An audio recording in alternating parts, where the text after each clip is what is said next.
আসসালামু আলাইকুম। আমরা সকলেই ফেসবুক ব্যবহার করি। যারা ফেসবুক ব্যবহার করি তারা প্রতিনিয়ত ফেসবুকে বিভিন্ন পোস্ট এবং রিলস শেয়ার করতে পছন্দ করি। আমরা এমন একটি জিনিস দেখাবো যে জিনিসটার মাধ্যমে আপনারা আপনাদের পরিচিত মানুষ যারা আপনার ফেসবুক ফ্রেন্ড তাদেরকে বাদে বাকিদের কাছে আপনাদের প্রোফাইলের পোস্ট এবং রিলস আরো আনুষঙ্গিক যে আপনি ছবি আপলোড করছেন সেগুলো হাইড করে রাখবেন। তো সেটা কিভাবে করবেন এবং সেটার জন্য আমাদেরকে কোম্পানি একটি জিনিস চালু রেখেছে সেটা হচ্ছে ফেসবুক প্রোফাইলটাকে লক করে রাখা। তো আজকে আমরা দেখব কিভাবে ফেসবুক প্রোফাইলটাকে লক করে রাখা যায় এবং সেই ফেসবুক প্রোফাইলটাকে লক করে রাখতে হয় কিভাবে সেই পুরো জিনিসটা আমি আপনাদেরকে আজকে দেখাবো। তো চলুন শুরু করা তো আমরা ফেসবুক প্রোফাইল লক করার জন্য আমাদের একটা ব্রাউজার সিলেক্ট করতে হবে। তো ব্রাউজার অলরেডি আমার এখানে ওপেন করা আছে। ব্রাউজার সিলেক্ট করার পরে আপনারা ক্রোমের এরকম একটা ইন্টারফেস দেখতে পারবেন। তো ইন্টারফেসের মধ্যে আপনারা ফেসবুকে যাবেন। যাওয়ার পরে আপনাদের ফেসবুকে অ্যান পুরো একটা ইন্টারফেস দেখবেন। আপনারা যদি লগইন করা না থাকে লগইন করে নিতে হবে। লগইন কিভাবে করতে হয় সেটা আপনারা অনেকে জানেন। লগইন করার পরে এখানে একটা ইন্টারফেস আপনারা দেখতে পারবেন যে ইন্টারফেসটা আমার এখানে এখন শো করছে। ইন্টারফেস দেখার পরে আপনারা উপরে ডান পাশে সরি বাম পাশে আরেকটি অপশন দেখতে পারবেন। সেই অপশনটা হচ্ছে অ্যা প্রোফাইল মাই প্রোফাইল যেটা এখানে আমার নাম দিয়ে করা আপনাদের ওখানে আপনাদের নামই থাকবে।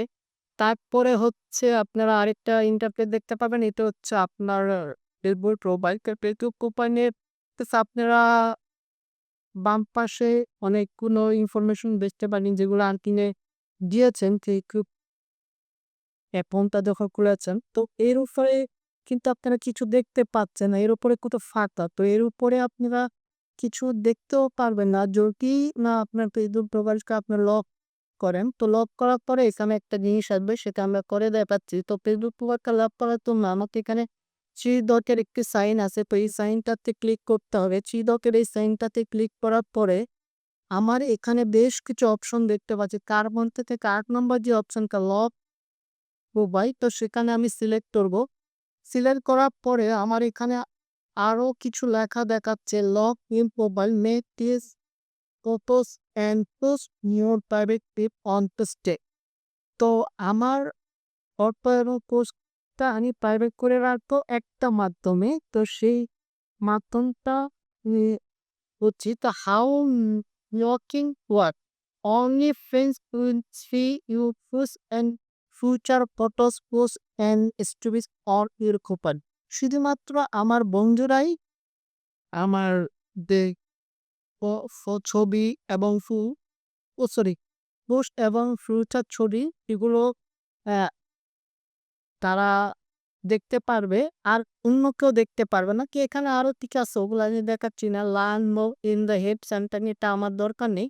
তো আমার দরকার হচ্ছে লক ইউর প্রোফাইল। তো আমার প্রোফাইলটাকে লক করতে হবে। তো আমি এখানে ক্লিক করলাম। ক্লিক করার পরে আমার মোবাইলটা কিন্তু লক হয়ে গেছে। দেখেন একটা ব্লু টিক মার্ক এসছে। তো ইউ লক ইউর প্রোফাইল আমার প্রোফাইলটা লক হয়েছে। Only your send can see the photos and post on your profile. তো আমার প্রোফাইলের সকল ফটো এবং পোস্ট শুধু আমার ফ্রেন্ডরাই দেখতে পারবে। আর কেউ দেখতে পারবে না। এখানে ওকে ক্লিক করব। ওকে ক্লিক করার পরে আমার এখানে দেখতে পাচ্ছেন এখন কিন্তু ওই যে অপশনটা যেটা আমি বলেছিলাম সেই অপশনটা কিন্তু শো করতেছে। দেখেন এই অপশনটা কিন্তু আগে ছিল না। আমি যদি নিচে যাই এখানে ইনফরমেশন গুলা ছিল ওটা ছিল না। ইউ লক ইউর প্রোফাইল এই অপশনটা কিন্তু এখন এখানে এসছে। তো যদি আমি আমার দর্শকদের বা যারা আমার মোবাইল দিবে তাদের দেখতে চাই, তারা ঠিক এরকম একটা ইন্টারফেস দেখবে মোহাম্মদ লক্ষ্য করে এখানে তারা আমার ইনফরমেশন গুলা দেখতে পারবে। তো এখানে কি আমি পোস্ট করেছি, ছবি দিয়েছি বা আগে বলেন, আজকে বলেন তখনও কি না কেন সেটা তারা দেখতে পারবে না। তো এটা তাদের জন্য লক পেয়ে যাবে। তো এই ছিল আমার Facebook প্রোফাইল লক করার একটি প্রক্রিয়া। যদি আপনাদের আমার ভিডিওটা ভালো লেগে থাকে তাহলে অবশ্যই লাইক করবেন, কমেন্ট করবেন, শেয়ার করবেন যাতে করে আপনার বন্ধুরা সহজে আপনার বন্ধু কোমার লক সেটা জানতে পারে। ধন্যবাদ সকল।